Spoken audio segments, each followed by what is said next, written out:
Volvió Gallardo y parece que volvió a hacer precisamente lo que sabe hacer. Primera vez que se enfrenta con Boca y ya le logró ganar en la Bombonera y en un contexto en el que a Boca le dolía y en el que quizás a River no tanto al estar enfocado en la Libertadores. Así que aparentemente sí, va a volver a tocar sufrir. Sería bastante inteligente separar el partido en primero y segundo tiempo para poder analizarlo, ya que si bien no hubo grandes cambios o una dinámica que sea verdaderamente revolucionaria de un momento para el otro, sí en realidad vamos a ver que algo pasó, y tuvo principalmente que ver con el equipo de Gallardo, que quizás cuando jugó mejor, cuando tuvo más intensidad, cuando supo dominar, ahí el partido se jugaba de una manera, y cuando no, debido a esa ausencia, Boca pudo liberarse. Por esa razón, el primer tiempo River sale ganando y jugó mucho mejor, teniendo a un Boca realmente muy irreconocible.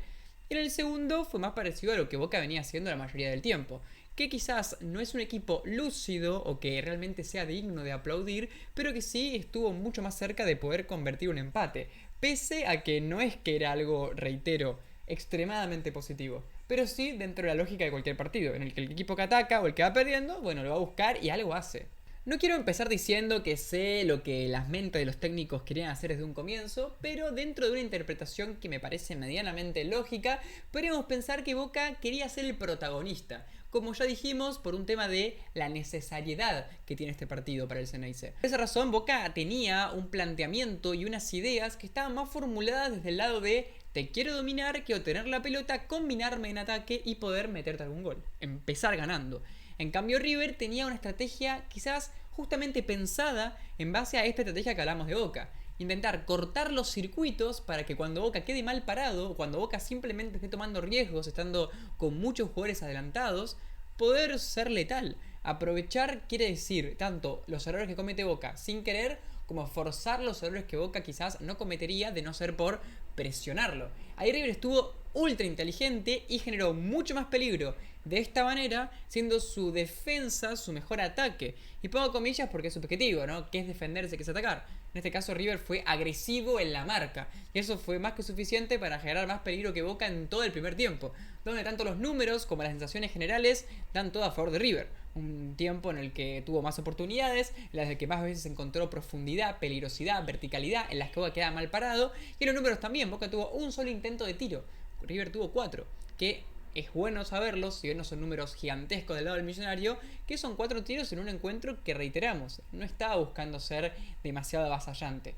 Pero sería bastante injusto, o al menos sobredimensionar el rendimiento de River, no tener cierta crítica hacia el Ceneice, porque obviamente se vio influenciado porque, por ejemplo, hubo un buen partido de Fonseca o de Lanzini, o por lo general de los jugadores de River que estaban en zonas donde podían haber intercepciones principalmente. Pero también la imprecisión de Boca muchas veces daba la impresión de ser no forzada, cambios de frente mal tirados, pases largos demasiado potentes, y un equipo que por lo general no tuvo movilidad horizontal. Quizás podemos ver algún jugador que retroceda, tipo pivot, alguno de los 9 quizás, o hasta algún extremo. Podíamos ver algún lateral que se movía hacia adelante en desmarque, quizás también algún mediocampista que intente llegar más o intente retroceder para seguir jugando, pero no encontrábamos tanto la movilidad diagonal, que a veces es la que termina rompiendo más líneas, la que es mucho más desequilibrante y que cuando el rival intercepta también es la mejor. Con respecto a eso, justamente la estadística de intercepciones está buena como para marcar una gran diferencia entre un equipo y otro.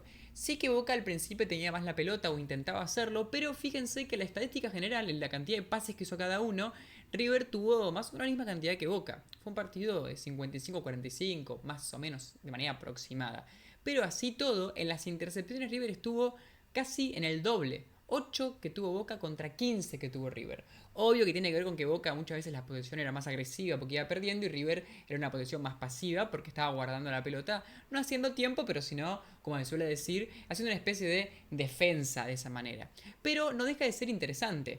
Tanto, por ejemplo, los dos laterales, tanto los mediocampistas centrales, como hasta a veces los propios centrales adelantándose, interceptaban. Eran muchos jugadores los que lo hacían y son números que demuestran una intención y principalmente una intensidad que en el primer tiempo hizo que Boca esté perdido, que desperdicie muchas veces su posesión y que lo peor de todo, que las posesiones ni siquiera terminen en un tiro al arco o en un centro, sino simplemente en una pelota perdida en el medio de la cancha o hasta a veces cerca de su propio campo, que hacía que River tenga la chance de tener manos a mano. De hecho, hubo uno que tapó Chiquito Romero. Antes del gol había sensaciones de que podía quedar mal parado de Boca y que quizás River no terminaba de conectarse bien o salvaba en última instancia Lema o Rojo, hasta que llegó una jugada en la de que es Miramón el que se equivoca y a través de una jugada así, con intercepción, corte y por ende contraataque, que se pone en ventaja.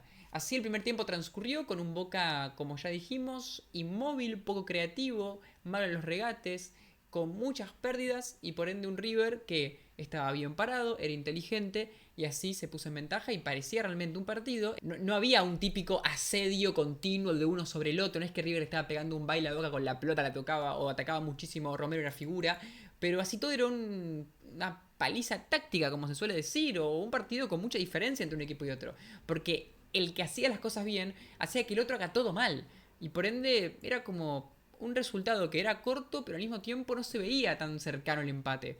Ir ganando 2-0, pero estar jugando de manera poco inteligente, no sirve de nada. Te lo van a empatar y capaz te lo dan vuelta.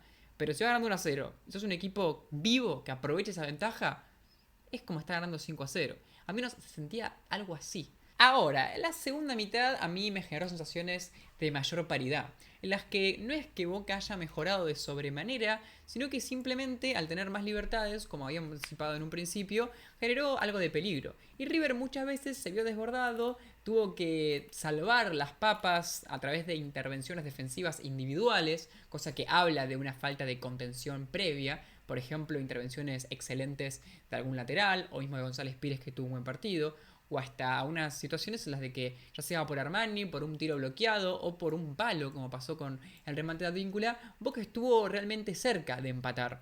Ahora, lo que es interesante, imagino que si vieron cualquier relato lo van a poder reconocer, ¿no? Algo que ya se escuchó o que al menos parece que fue una sensación compartida, es que Boca era actitud y quizás no aptitud, que había una buena intención, o al menos una intención, pero que no estaba ejecutada de una forma fluida.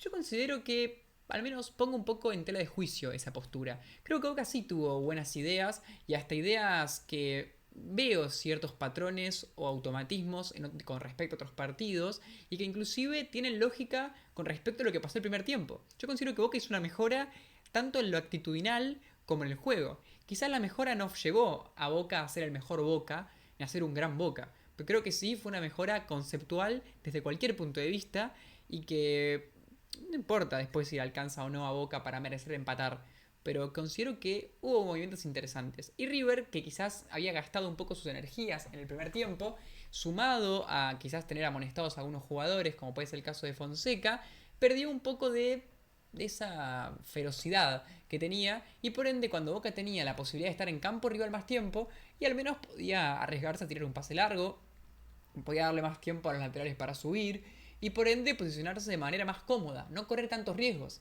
Pongamos que Boca nunca dejó de ser impreciso, pero al menos ahora las imprecisiones se veían en zonas más adelantadas. Antes la perdía y venía River de contra. Ahora la perdía y quizás había un lateral nada más, o había un saque de arco. Esto es un cambio brutal, porque al menos ahora cuando Boca vuelve a recuperar la pelota y va a tener otra oportunidad, en el medio no estuvo cerca de recibir el 0-2.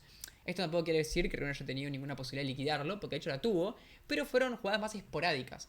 Más que nada hubo una especie de revolución en este aspecto en el juego cuando entra Borja, ¿no? Que fue un poco incómodo, que ganó varias pelotas en velocidad, que le ganó un duelo a Lema sobre el fondo de la cancha que casi termina en gol. Pero más allá de eso, ya el trámite no era tan parecido a lo de antes. Fue el clásico partido de un equipo que va, otro que espera y que sale de contra. Y que las contras van a ser circunstanciales a cada ocasión. En cambio, la primera parte, el que River sea vertical no era dependiendo de las condiciones de lo que pase. Era algo planificado. Era un equipo vertical, pero consciente de cómo tenía que hacer. Algunas cosas como para destacar de estas positivas que menciono con respecto a Boca fue el ingreso de Ceballos, que aún no podría pensar que simplemente fue un jugador que su individualidad aportó desequilibrio y por ende Boca mejoró, pero también podemos comentar que tenía sentido. ¿Por qué? Porque River muchas veces, adelantando sus laterales, básicamente los transformaba en mediocampistas y de esta forma aprovechaba para tener mejor marca. Entonces, al tener un jugador que pueda marcar diagonales hacia adelante o al menos correr la línea recta, permitía, por ejemplo, que Zenón o que Paul o que algún central o Blanco incluso lo pueda soltar. Esta arma, ya sea que se use o no, ya es algo que la amenaza misma genera peligro, genera una incertidumbre. Y creo que Boca lo utilizó bien. Boca empezó a tener ese tipo de pases, empezó a tener una circulación más segura, sin tantos errores, pero que no era del todo constante a la hora de generar peligro. Pero sí era más constante a la hora de no generarse a sí mismo peligro. Yo creo que en base al juego de banda, no meter tanto por el medio, arriesgar más con pases en profundidad, tirar más centros, rematar más al arco, Boca mejoró su juego. Considero que no es que Boca haya merecido el empate. Y creo que tampoco hubiese tenido sentido que empatase. Yo siempre pienso que se puede ver el fútbol, al menos de manera lineal, de dos formas. Si vemos el fútbol como, bueno, hay que hacer chances de gol y el que tenga más merece meter más goles, ok, Boca quizás mereció el empate, porque tuvo oportunidades como para empatarlo y en cierto tramo del partido lo empujó bastante. De hecho, River tuvo menos tiros que Boca en total, por ejemplo. Si nos ponemos así bien simplistas y vemos los tramos del partido y que Boca al último lo presionó, podríamos pensar que hasta Boca lo mereció empatar. Ahora, no tiene mucho sentido caer en ese tipo de discurso porque ¿qué sentido tiene? El punto no le servía a Boca.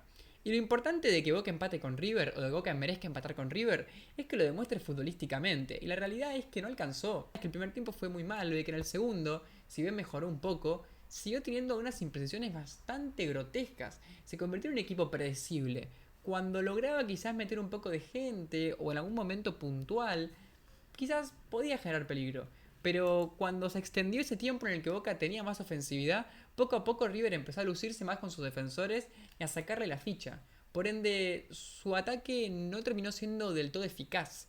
Por tanto, yo considero que en cuanto al juego, las individualidades y también lo que hizo bien River, tanto defensivamente en el segundo tiempo de manera más pasiva como más activa y agresiva en el primero, merece ganar el partido. Y merece ganarlo por eso, no porque haya tenido más oportunidades de gol. Aunque de todas formas, si nos ponemos a ver no solamente los tiros, sino las aproximaciones, contando algunas contras de River que no fueron con remate al arco, hasta capaz que el ping-pong nos da vencedor River. Así que tampoco habría problemas para por ese lado argumentar que mereció ganar al Millonario. Para River esta victoria le viene perfecto, guardándose para la Libertadores. Ganás y tumbás a tu clásico rival y encima en la tabla te pones con 24 puntos, que hay que ver qué pasa con Vélez, pero si pierde puntos te quedas tan solo a 6 y quién te dice que peleas por todos. Para Boca le duele, por los eventos a su técnico, por las maneras en las que perdió, por los rendimientos individuales de algunos jugadores que suelen jugar bien pero que hoy no jugaron bien, como es el caso de Merentiel, por ejemplo, o hasta a veces de Medina, o de Paul, que tampoco es que sea el líder regular, pero a veces pasa. Desde cualquier punto de vista, derrota horrible para Boca. Y que yo hace poco hice un video y hablé de que para mí no se tiene que ir Martínez, aunque perdamos. Y lo reitero, no se tiene que ir, aunque hoy haya hecho un planteamiento quizás que no le funcionó. Yo creo que Boca hoy hizo lo lógico, pero a veces lo lógico, si no está bien ejecutado, no sirve. Inclusive creo que en el segundo tiempo fue bastante interesante cómo logró resolver algunos problemas que tenía Boca y estar un poco más cerca del empate. Que obviamente no hay que conformarse con eso, porque reitero, Boca no jugó bien, pero quiero decir, no podemos decir que no hizo nada. Realmente lo hizo. Y creo que no era un contexto tan fácil para hacer algo. Y las cosas que hizo inclusive fueron algunas un poco antiintuitivas. Y así todo podemos pensar que tampoco estuvieron mal. Fueron interesantes. Por tanto, esto es lo que pienso. Díganme qué opinan de River, qué opinan de Boca, qué opinan del partido, qué opinan de lo que dije. Y si quieren comentar cualquier cosa con respecto a esto, háganlo, argumenten, los escucho, mejor dicho, los leo. Y me interesa mucho saber su opinión. Así que, nada, ya apenas subo el video, voy a estar muy atento a los comentarios.